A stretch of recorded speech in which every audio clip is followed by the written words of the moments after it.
법무부의 이런 집단적, 분산적 그 피해 구제에 대해서 한번 제도적인 방안을 좀 한번 만들어 보라고 했는데 준비가 잘 되고 있어요. 법무부 법무실장입니다.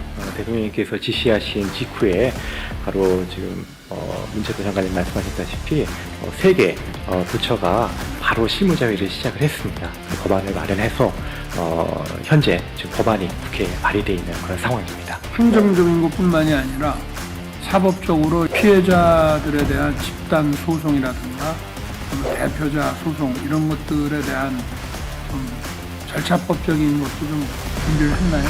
지금 법무부에서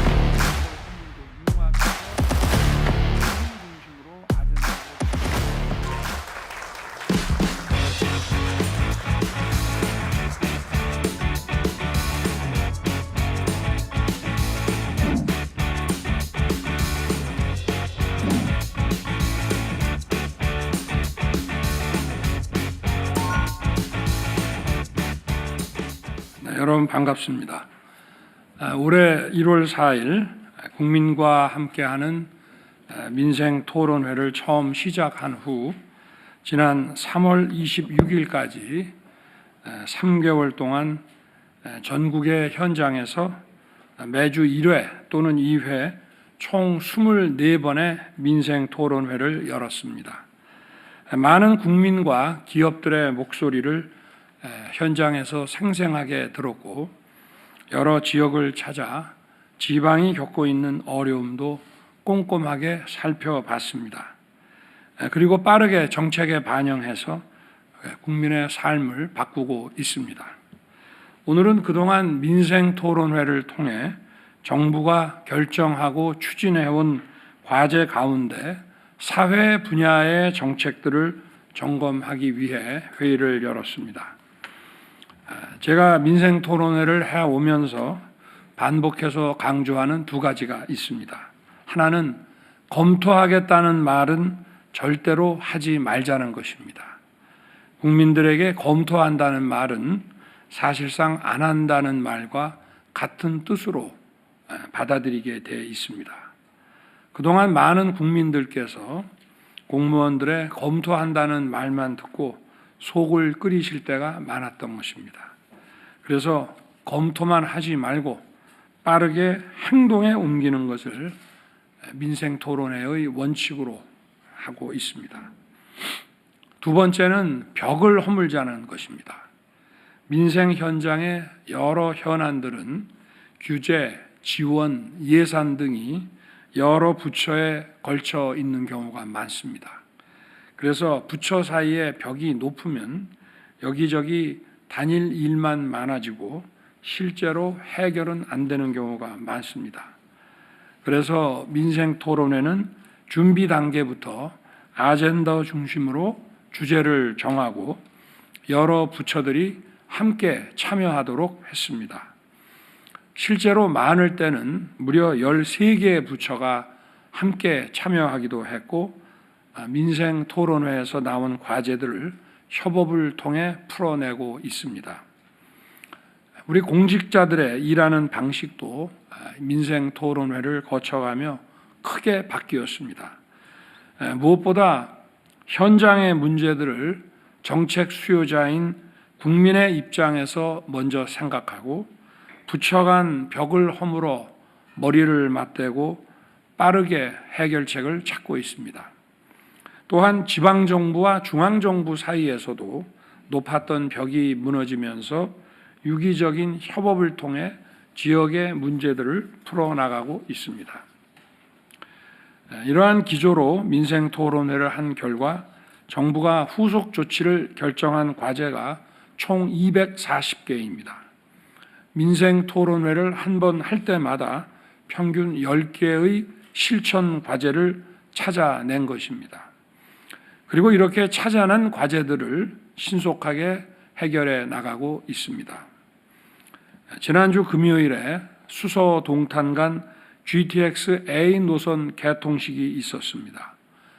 지난 1월 25일 수도권 교통 문제 해결을 위한 민생 토론회를 열었는데 그때 약속드린 과제가 광역 고속교통망인 GTX 건설의 속도를 높이겠다는 것이었습니다.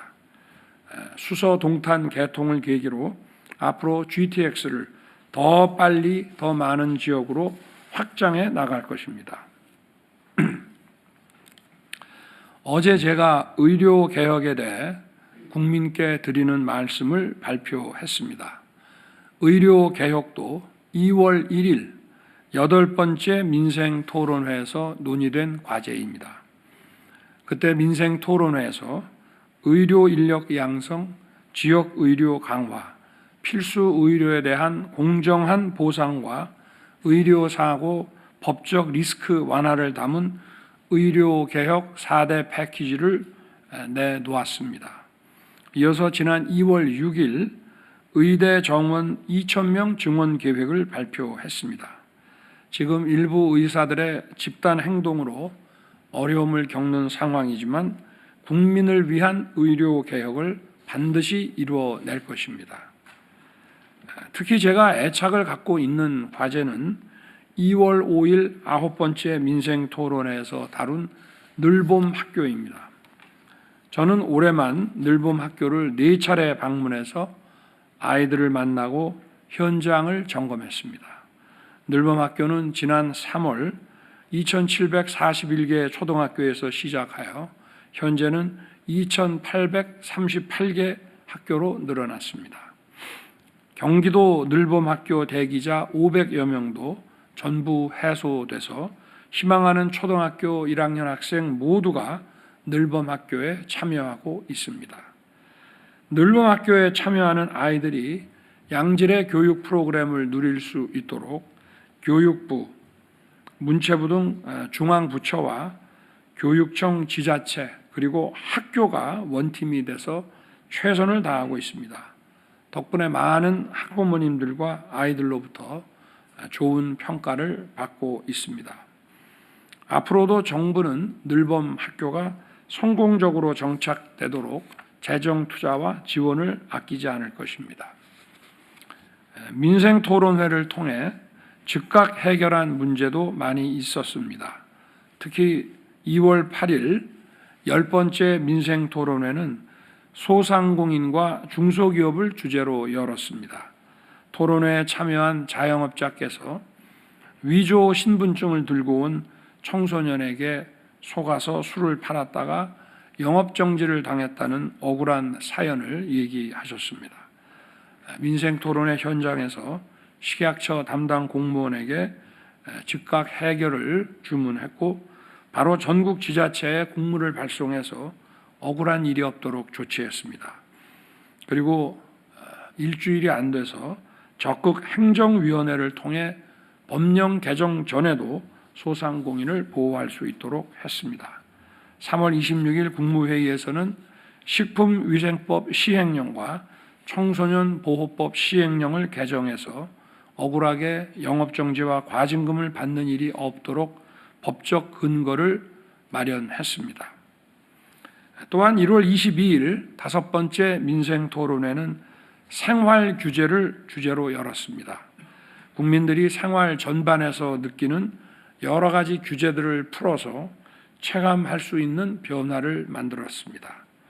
우선 단말기 유통법 폐지 방침과 함께 통신사업자 간 마케팅 경쟁을 활성화해서 통신요금을 낮추는 방안을 내놓았습니다.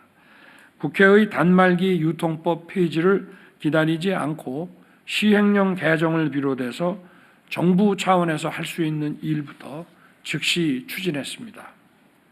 이를 통해 단말기 구입 지원금이 확대되고 다양한 요금제가 출시되면서 국민의 통신비 부담이 줄고 있습니다. 같은 날 토론회에서 대형마트 공휴일 의무 휴업으로 인한 국민의 불편을 개선하기로 했습니다. 지난해 의무 휴업일을 평일로 전환한 대구광역시 사례를 분석한 결과 주변 소상공인들의 매출이 감소될 것이라는 우려와 달리 오히려 상권 전체가 활성화되는 등 상생 효과가 큰 것으로 나타났습니다. 토론회 이후 서울 동대문구가 휴일이 아닌 평일 휴업으로 바꾸었고 부산광역시도 오는 5월부터 의무 휴업일을 평일로 바꾸는데 동참하기로 했습니다. 앞으로 더 많은 지자체가 동참할 수 있도록 노력하겠습니다. 1월 30일 7번째 민생토론회에서는 디지털을 주제로 국민을 위한 원스톱 행정 서비스를 추진하고 게임 이용자 권리 보호를 강화하는 방안을 논의했습니다.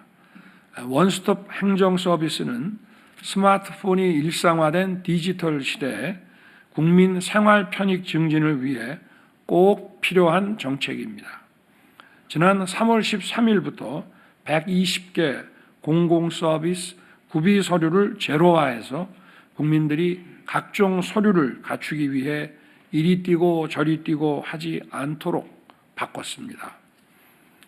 대표적 디지털 융합 산업이자 엄청난 성장 잠재력을 가진 게임 산업을 제대로 육성하기 위해 소비자 보호도 강화했습니다. 게임 이용자들에게 확률형 아이템의 정보를 공개하고 집단적 분산적 피해 구제 방안 마련, 소액 사기 전담 수사관을 지정하는 등 이용자 중심의 대책을 마련하고 있습니다.